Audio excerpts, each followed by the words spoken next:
So the assignment I gave my high school English students was to write a series of 4 short haiku poems that distinctly say something about themselves and then recite them to the class. These are the 4 poems that John recited that day.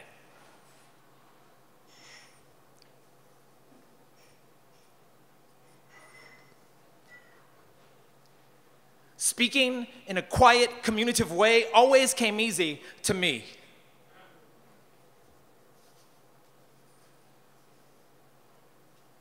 Accident is equal to invention, but there's hope. I still practice accidents.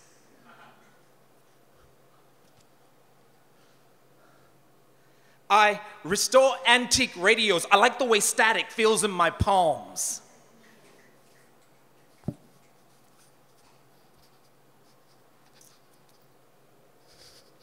You cannot deny the lucid fact that silence must succumb to voice. And I have to let you know now, John, although you never uttered one word in class, you spoke volumes to me.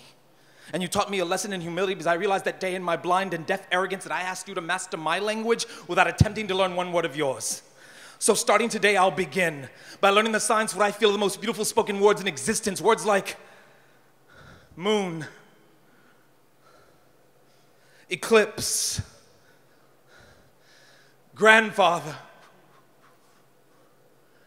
sunflower. And I realize now, John, if I were ever to write you a poem, it would probably sound something like this to you.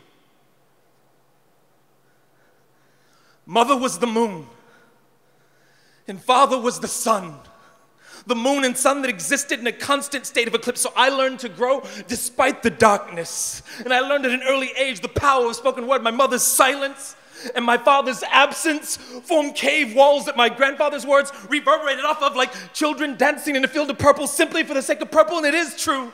Metaphorically speaking, I am that sunflower growing wildly in the alley adjacent to nothing. And although my petals extend upwards toward darkness, my roots extend deeply toward the warmth of all the voices that nourished me or didn't nourish me. So thank you, mute mother.